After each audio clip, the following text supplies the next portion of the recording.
again, like I said, my name is Joey Owens-Barham. I'm Director of Talent Culture at Form Assembly, which is a leading cloud SaaS application form builder. More than just a form builder, we have a great platform in terms of data compliance and security for many, many, many different needs. A lot of our clients use us to connect to their Salesforce instance. So your customers fill out a form, that data is securely and compliantly related to your Salesforce or other CRMs. And amongst other amazing things that we do. But in talent and culture, which is our way of saying HR, I feel like we have a really awesome way of working remotely, having a fully 100% distributed team, no office anywhere since we began in 2006. So the world today, people are kind of scrambling to do this remote workforce, and for us it's just another day in the office. And then kind of behind that, before my current role, I've been leading HR for a bunch of other tech companies, primarily in San Francisco and Silicon Valley. Everything from video game companies to marketing agencies to entertainment venues, things like that. So some of it in-house, some of it on-site, some of it a mix, and some of it like Form Assembly fully remote. And I feel like it's such the way of the future, and there's just such a great mode ahead to do things differently than the 20th century and kind of more traditional workplaces. So the future will be interesting. Let me ask you an HR question first. Sure. So I'm very interested in your title around, you talk about talent and culture. My experience in working with HR organizations is sometimes they're very transactional. They do hiring and firing and onboarding, offboarding, and payroll and benefits, and all the things we need HR folks to do. And that could be sort of the core focus. Sometimes folks want to move outside of that and really engage into the culture conversation, maybe even kind of people and the strategic nature of how people are part of the company. How do you make that transition for you? How is that transition? Did it happen from, yes, let me fill out this form and I'll update your benefits to, and not to minimize that, it's important stuff. To, let's really, what kind of culture do we want to have? If we don't work on it, we're going to get what we get.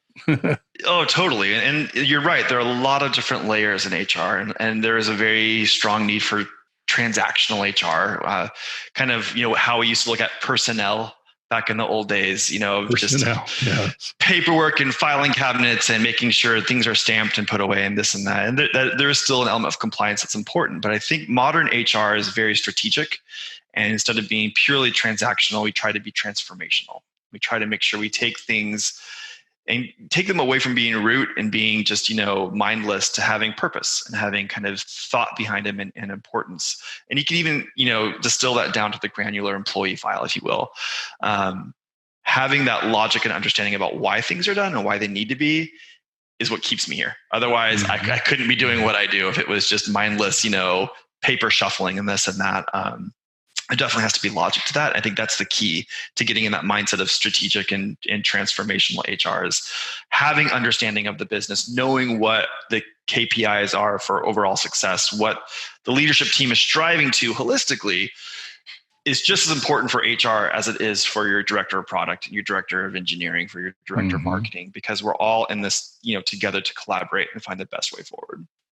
What do you think? One last question. We'll move on to the remote. One last question. What is it in the sort of settings, if we can mindlessly put it this way, kind of the settings of an HR person that has to shift to make that conversion from transactional to culture and strategic? And what is the thing you have to think about differently? You have to drink the Kool-Aid. Like, there are certain industries or certain verticals, I would be the worst HR person in the world because it's just not my tribe.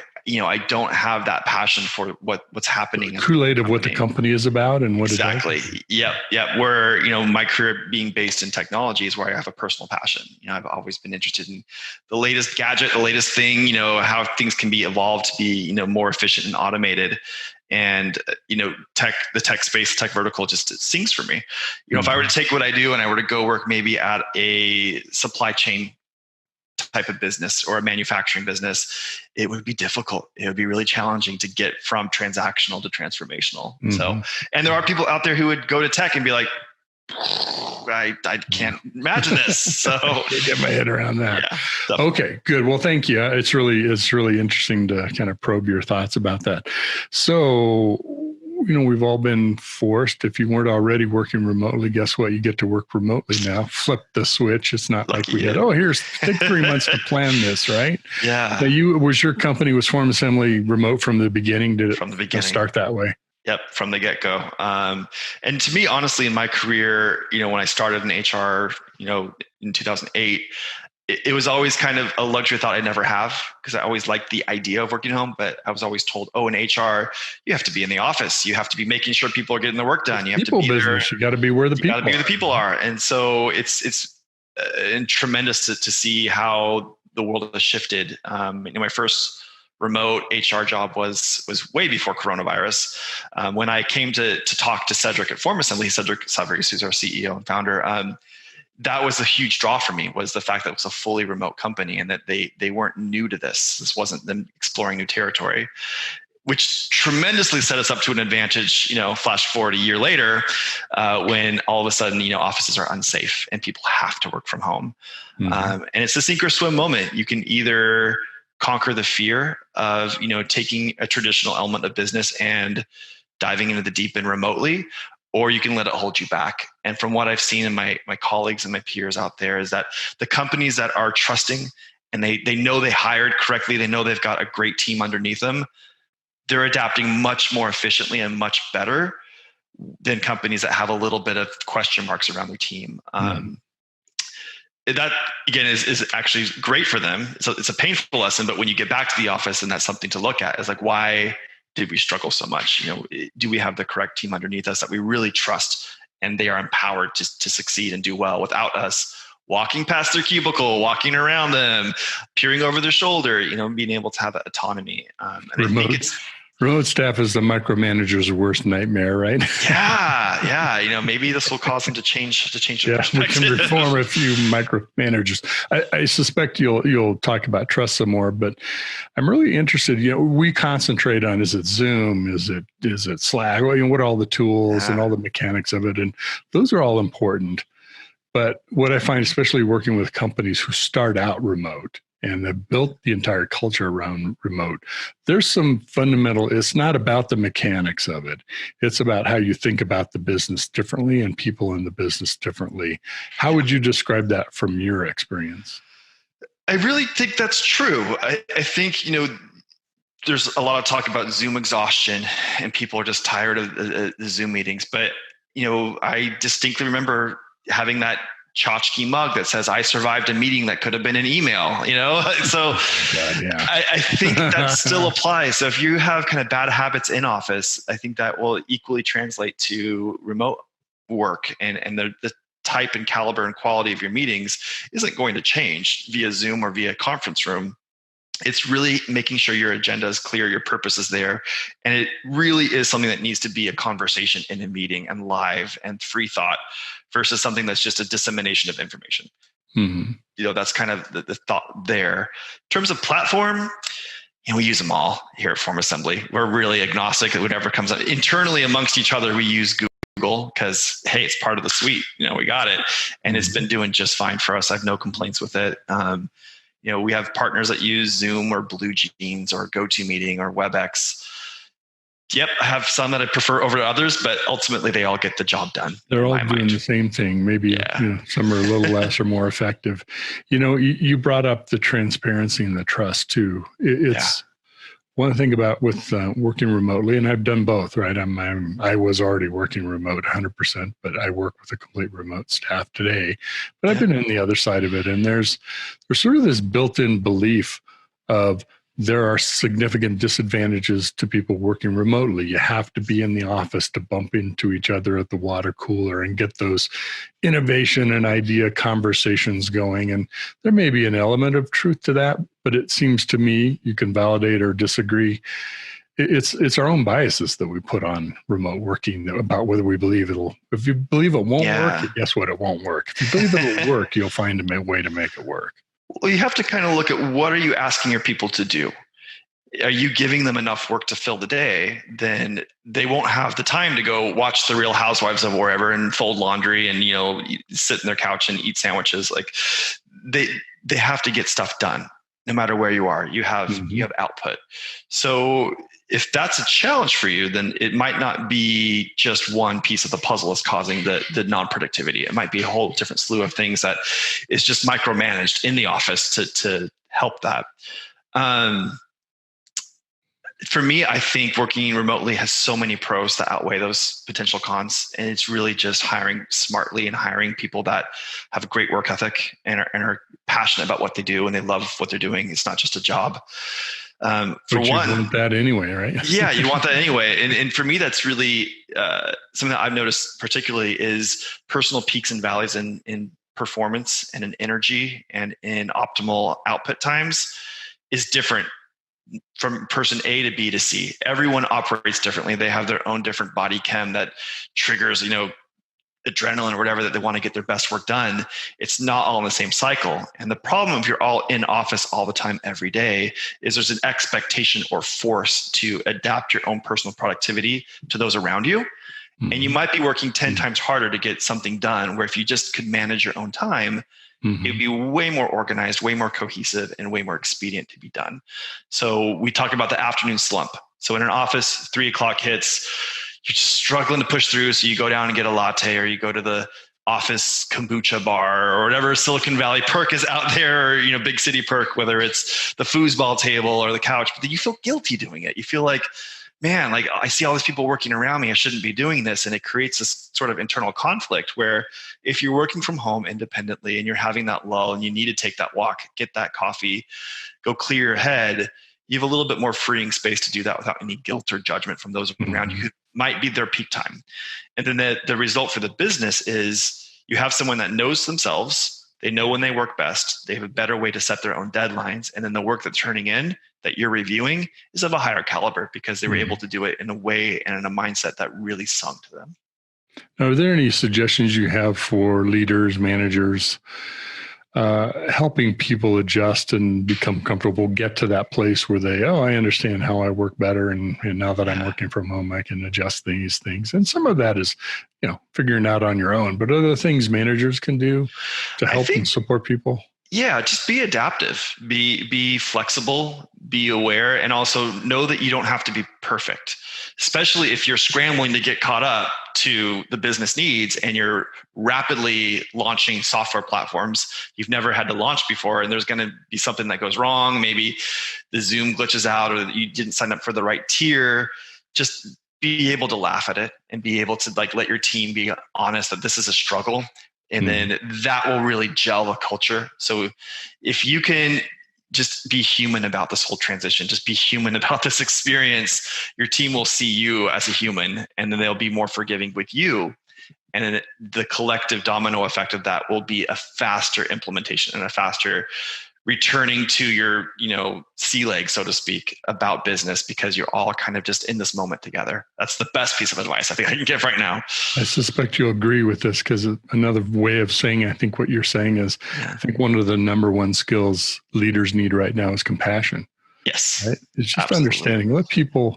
Let the dog bark during the meeting. Let this delivery person ring the doorbell, and you got to go up in the middle of whatever presentation and just go take care of it. We're inviting each other into our homes. It's not an office. So you know what? That's a privilege that each person has extended to each other. So respect that and be compassionate about it. Yeah, we joke around that for us it wasn't an adaptation to work from home. It was an adaptation to have every day bring your family to work day.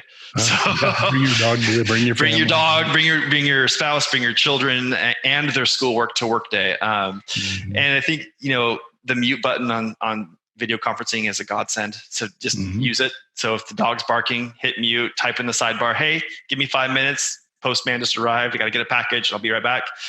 And just having that compassion, like you said, and the empathy, I think will go a long way.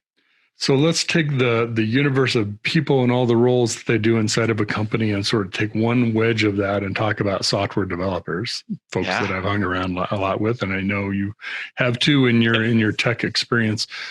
A lot of software teams, and not universally everybody, certainly, but a lot of software teams, especially startups and tech companies, have distributed software development teams already. Part of it is just talent and finding people. Exactly. But there's other reasons why software developers have been doing this for sometimes for a decade or more, or sometimes in the last 10 years or less. Why do you think software teams have been able to adapt or gravitate to remote work so easily? Oh my gosh, I have 1,000,001 theories, but I think they all kind of boil down to a couple of things. Okay. Software developers by reputation are not known for being the most outgoing, egregious, not high on the social EQ scale, right? High on the IQ. EQ. And in EQ, I think they still have emotional intelligence in that. It's just too. They're just an introversion, so to speak. So being able to be in their controlled environment of their home, where they have their whole setup, all 17 monitors, the deluxe $9,000 keyboard, the ergo chair to the maxes. I mean, that's a way that just drives productivity for them. And it also gives them a chance to just be heads down. And I know I've worked in downtown San Francisco with developers that would do whatever they could to hide in their desk because they just wanted to be able to focus. Low light environments, all kinds of things. You have that open office environment with the ping pong table and the couches, that it's great for your marketing and your HR folks and all of those more boisterous roles that drive devs up the wall. They just want to be able to get into this code, do it, do it well, and have pride in it. Another factor too, I think that helped is this whole diaspora of tech talent is the bubble in San Francisco and Silicon Valley, where I think the big shops, the big guns, the Googles, the Apples, the Facebooks, we're just bringing in these devs at a premium, paying them just bags and bags and bags of money to relocate from wherever they graduated from college, to come to, San Jose, San Francisco, I had to be able to afford to live there, but yeah. Yeah. So they drag them all the way out to this really, congested urban area, and they hate it. They don't like it. They want to go back to where their families are. They want to go back to where, they feel comfortable. They have kind of their space. And so after proving their worth for a couple of years, they are able to negotiate it and they can work remotely. And it's kind of evolved to the point where you have the smaller startups and the more of the entrepreneurial arm of Silicon Valley, where they don't want to compete with Apple and Google and Facebook for this top tier tech talent and pay these exorbitant salaries. So, why don't we go to the talent that's remote and say, hey, you don't even have to come here for this 2-year trial period and be on campus. We trust you. Stay where you are. We're going to pay you this good salary and just work remotely. And it's been just a good boon for both sides. It's interesting, as I think too about, yes, it's somewhat the personality and work style and environment of developers. There are a lot of developers I know that are also very outgoing and gregarious, and if you get a conversation struck up, you can't stop, right? I mean, it's just a lot of fun talking to them. We're not robots. We're all different. No, we're not all, introverts and can't break out of our shell for sure. What do you think you think, maybe we won't see this given that your company has been remote from the beginning, but do you see how developers have reacted to others in the organization that now have sort of been plummeted into this work remote and might be struggling? And has that process been something developers are like, hey, let me help you out, or, I see what their struggles are? Has that been a reaction you've seen at all? We have one or two more developers that are, like you said, outgoing and want to interact and engage. One of our developers is a DJ. Like, he goes to nightclubs and spins. Like he's the complete opposite of the stereotype. Yeah. But the way that we run culture at Form Assembly, we ingrain the water cooler. We have a virtual water cooler. Those opportunities are plenty and plentiful. We recently just hired our 100th team member, and we wanted to celebrate that. So one of the things we did, just as an example of that sort of culture, that remote thing that our developers engaged in, is we had a week of 100s. Everything was revolving around the number 100. So we had 10 categories where there was no way you could achieve success in each category without winning collectively as a group. And the categories were like, run 100 miles, read 100 books, cook 100 recipes. And we, as a company, achieved every single one of the categories, 100% participation. Our most reserved, shy, introverted engineer, one of our, like, been with Form Assembly for 12 years. He was the kind of guy that would show up at the reunion and like just stay by the pool and stay in his hotel room and did not want to interact. He participated. He did some things. And interesting. Every category had a prize. So you got a Form Assembly hoodie or like a yoga mat or a tumbler, a water bottle. And it was so awesome to ship out these boxes all over the world of this Form Assembly swag to everyone in the company. And then they were sharing videos on Slack. Hey, I got my tumbler, I got my yoga mat. This is so great. Oh my gosh, this is amazing. And then it just kept parlaying. We're now 2 months later. Oh, I just tried that recipe you posted for the hundreds week. Man, that was amazing. I never knew I could make jambalaya. Or, I watched that movie. That was intense. And it just creates all of these conversations and all of this richness between us and these bonds. One of our team members in Ireland shared with me this crazy Japanese extreme cooking travel show that I never even thought to watch. And I got into it, and we had something to talk about that I would never have talked about to our team member in Ireland here in Portland. So that's the thing you have to do. Those are the moments you have to look for in your remote culture that create that richness that you think otherwise you'd get at a happy hour or you'd get at a team potluck. Let me ask you, I think some of those things may have been part of the culture of some companies, but others, maybe a little more traditional, might see that as, don't be offended, might see that as sort of gimmicky or hokey or whatever. Why isn't it, gimmicky or hokey?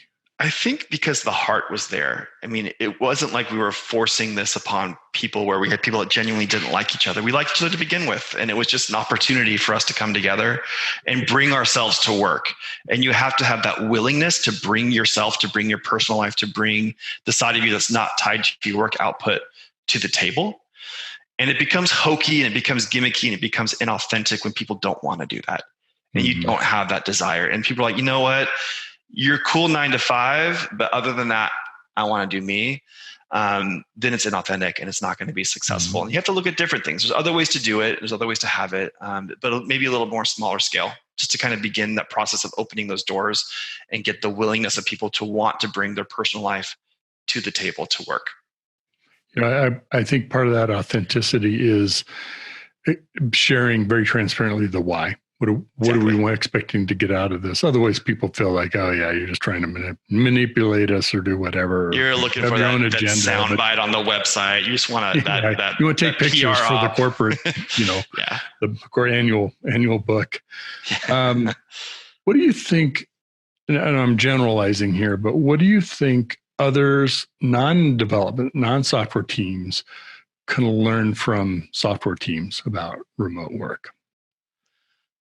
I think in general, we just learn how different people work and how different people engage and how do you help get partnership and get kind of buy-in with different people's ways of thinking and different people's ways of achieving their own success. And that's not just, team A to team B. Sometimes it's interdepartmentally, one dev to another dev or one marketing person to a salesperson. It's just really trying to get that intention understood. And I think devs and typically a lot of developers I work have a very pragmatic mind. Things are just very logical and organized as it should be. And so when I'm having moments where I'm just a little scatterbrained, I'm like, oh, I'm overwhelmed by this project. I need to kind of help break it down.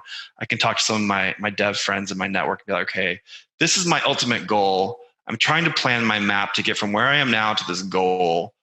And they can help me kind of walk through the breakdown of that kind of systematically.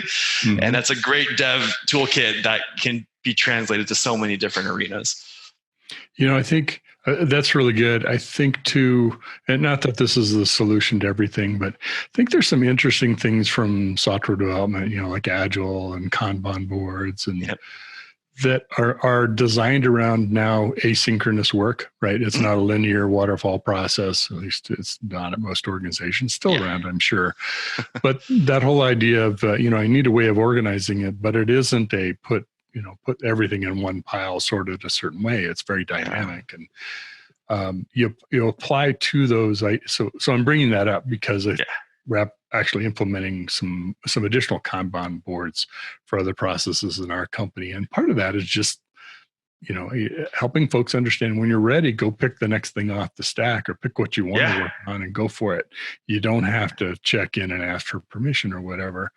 Yeah. There's also the idea too, I think, get your opinion about this. Strength Finders talks about one of the skills in that personality profile is individualization. Yeah. And that's a skill of someone who's very good at adapting, understanding individual preferences, likes, behaviors, et cetera, and sort of adapting the world, the policies, or whatever it might be, the work to the person. It could be rewards that you adapt. And that's, I think, something that really fits well with this individualized remote work, because it is individualized to your own way you want to work. Yeah. And you mentioned rewards, and that just triggered so many thoughts for me about individualization. I once had a product manager surprise one of their squad members with their favorite cheeseburger milkshake from their local restaurant in the middle of the day. Mm-hmm. And this was before COVID. So this was something where people were not used to Grubhub and DoorDash being like the go-to mediums for food delivery. They were just really, really working their tails off getting this delivery for this product manager, and it was acknowledged and rewarded. And man, that $10 lunch had so much more power and so much more appreciation than that Starbucks gift card or the Amazon gift card that you could just volley off. And I think that's really important to keep in mind too, from an HR perspective. And this might not be answering your question at all, but this is where I've taken it. I love you brought that up, because one of the best stories I have, unfortunately, I wasn't smart enough to do it, but I was around a manager that was, to reward one of our team members.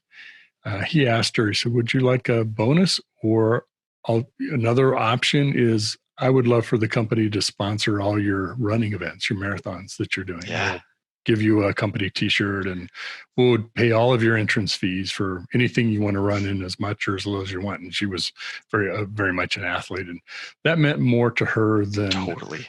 You couldn't have done anything better to 100%.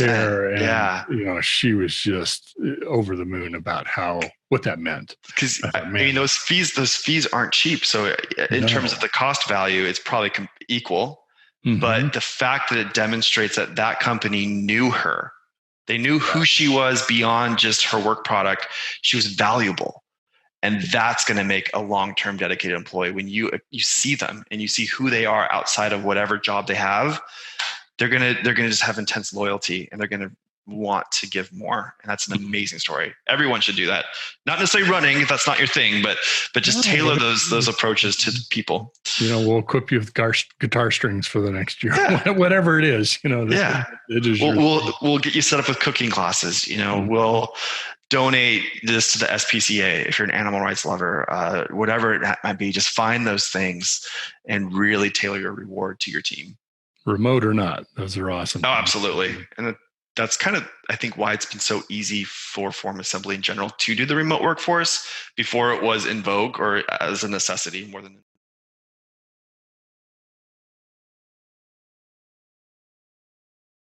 Awesome, cool workplace, on-site or remote. Mm-hmm. If you create the community that is autonomous, trusting, empowered, enabled, and can fly, moving that to remote, you've already disabled your micromanagers. You've already disabled those functional blockers of progress and of evolution, where being at home or on site, it's irrelevant at that point.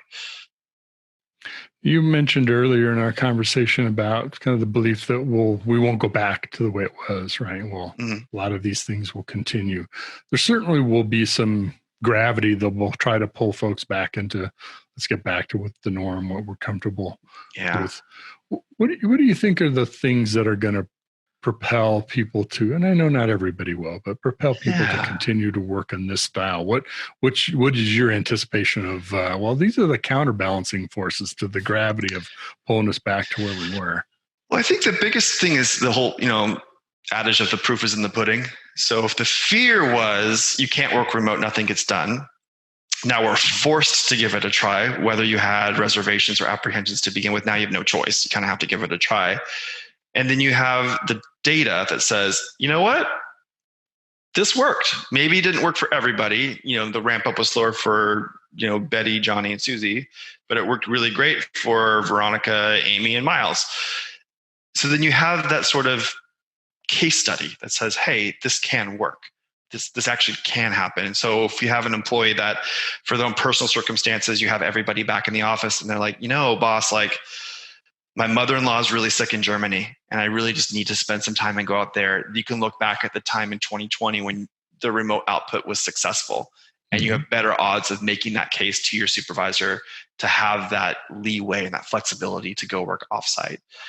Not that there aren't pitfalls with the split workforce, half in, half out. There are definitely things to be aware of in that model, but I do think the fact that we now have data points that say this can work, you can't go back from that. You can't refute when it works for certain people. Mm-hmm. So last thought or question to get your thoughts on. I suspect that, yes, managing remote teams, kind of remote, I think will become a term of the past. I think it's work anywhere, right? Once you can go wherever you want to go again, it's like, we've already been doing this. Salespeople travel, executive travel, they're remote, right? Yeah. So it's kind of a ridiculous idea that they're only ones that they are only ones that can work remote. What do you think, setting aside micromanaging and things like that, what other skills are leaders going to have to lead workforces, a year, 5 years down the road, where we're headed now? I think hiring might be just a little bit more thorough of a process. Of hiring of a leader? Hiring your staff as a leader. Staff, okay. I think the thing I'm really interested to see is how is it going to evolve with emerging talent? Talent just out of college that are joining the workforce that need more help, that need more of that exposure and mentorship and that hand-holding. That I'm really curious to see how that's going to evolve. And that's something that I think as the leader, bringing that on in your team, which is an important part of our community, is to keep the knowledge growing and to make sure that you bring in new people to mentor and bring up. How will that work remotely? To me, I see a lot of patience, a lot more time dedicated to, routine conversations and making a more intentionality of it than just go sit behind Jim and watch him. You can't really do that when Jim is in New York and you are in Arizona. So that I think is something that's going to be interesting to evolve. But I think that patience and that curiosity will be a skill set for leaders to really foster for those moments. Interesting. Well, it's been great talking with you, Joey. Likewise. I'm sure I could go on for hours and hours and hours. But let's order another round of beers and we'll keep going. Perfect. Sounds great. Well, I appreciate you being on. Joey Owens-Barham, who's Director of Talent and Culture with Form Assembly, and wish you all the best and keep in touch. Share some more stories about how things are going. Likewise. It's been a pleasure. Thank you so much. Same here. All right, take care.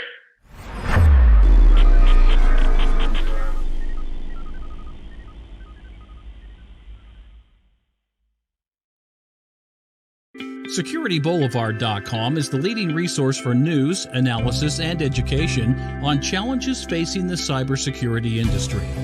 SecurityBoulevard.com covers all aspects of cybersecurity, including data security, DevSecOps, cloud security, application security, network security, security threats, and more. SecurityBoulevard.com has the largest selection of security content, featuring breaking news, blog posts, podcasts, and more. Visit www.securityboulevard.com to learn more. SecurityBoulevard.com, home of Security Bloggers Network. Hey, Mitchell, thanks very much. Great stuff as usual. All right, folks. Well, it's been a few hours. We hope you've enjoyed today's show for Tuesday, August 11th. And by the way, this is episode 77. 77. We will be back not tomorrow, but on Thursday, which is August 13th. And as I mentioned, we do have some big news here at Media Ops we'll announce. Actually, tomorrow, if you're on the Media Ops sites. But if not, we'll see you here Thursday and tell you all about it anyway. Until then, though, this is Alan Schimmel for TechStrong TV, Stay safe, stay well, stay strong. TechStrong. We're out.